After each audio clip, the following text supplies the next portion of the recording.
So picture this. It's 2025. Half of America is already high, the other half is pretending not to be, and Donald Trump walks onto the stage with his trademark poker face to declare, drum roll please, we're looking at reclassifying marijuana as a less dangerous drug. That's right, folks. The same government that spent half a century telling us weed was one puff away from turning you into Scarface is suddenly acting like it just discovered cannabis is basically a green tea with side effects. And let's be clear, this is not some tiny bureaucratic shift. This is the federal government deciding whether to stop treating marijuana like it's nuclear waste. Right now, it's classified as a Schedule I drug. Schedule I means most dangerous substances known to man, addictive, and without medical value. Yes, marijuana has been in the same category as heroin and LSD since Richard Nixon signed the Controlled Substances Act in 1970. Nixon, by the way, once said marijuana was used by hippies and black people, which in his mind was probably all the evidence he needed to lock it down forever. Fast forward to today, and 45 states have legalized it in some form. Let me repeat, 45 states.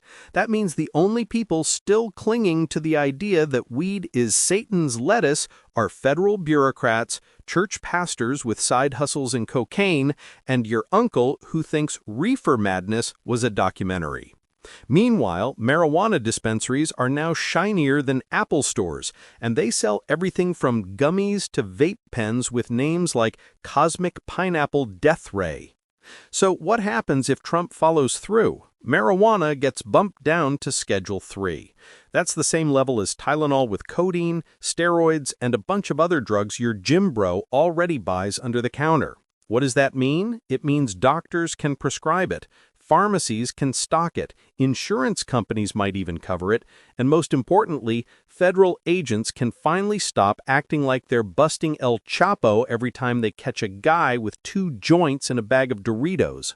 But here's the catch, it won't make recreational use federally legal. That means if you're smoking a blunt in Colorado and you cross into Wyoming, congratulations, you just time-traveled back to 1973. It's like Schrodinger's weed, legal and illegal at the same time depending on which state line you trip over. Now, here's where it gets funnier. This whole historic move didn't even begin with Trump. Back in 2022, Joe Biden, yes, the guy Republicans call Sleepy Joe, asked the Department of Health and Human Services to review marijuana's classification. In 2023, HHS recommended moving it down to Schedule III. In 2024, the DEA even proposed a rule change. But then came the government's favorite activity, procrastination. The rule change has been gathering dust since March 2025, and now Trump swoops in like a magician grabbing someone else's rabbit and shouts, "Ta-da! Look what I did!" Classic Trump move. Take credit for something already in motion, slap his name on it, and boom, campaign talking point. Remember the COVID vaccine rollout? Biden said, "The scientists did this," and Trump said, "It was basically me in a lab coat." Same playbook. But Trump being Trump, he couldn't resist playing both sides. On one hand, he says marijuana might have medical benefits. On the other, he warns about the societal impacts. Translation, he knows his conservative base has 2 moods, Bible study and Bud Light.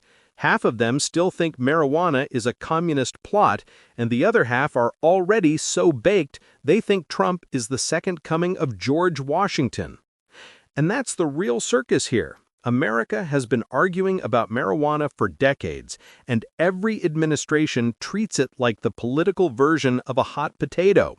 Democrats pass the review, Republicans weigh the review, agencies recommend a rule change, and then, plot twist, it sits on someone's desk until the next president uses it as a campaign stunt.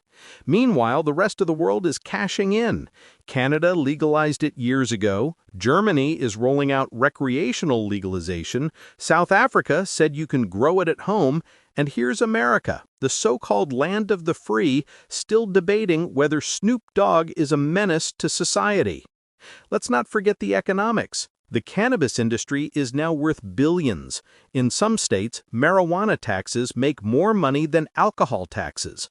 Colorado is basically funding its public schools on weed brownies. Meanwhile, the federal government is still pretending this is a fringe experiment. Imagine Uncle Sam sitting at the dinner table watching states rake in billions and muttering, "Pass the mashed potatoes, I'll think about joining next year." But Trump isn't wrong about one thing. It's complicated. Marijuana policy in the U.S. is like a bad sitcom. Half the characters are in a new season, and the other half are stuck in reruns.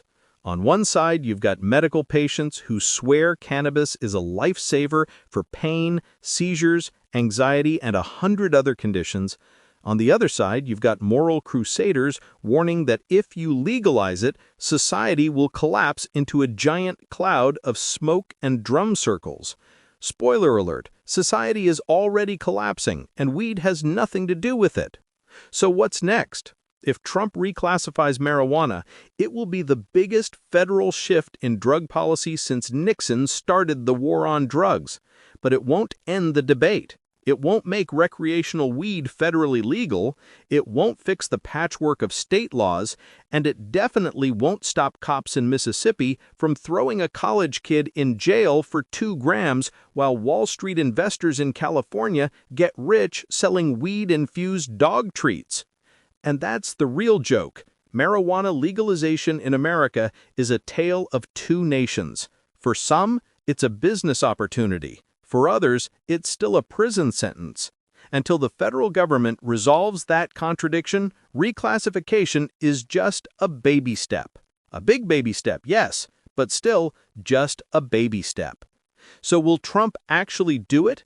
Or is this another classic episode of The Apprentice White House edition where the teaser is always better than the finale?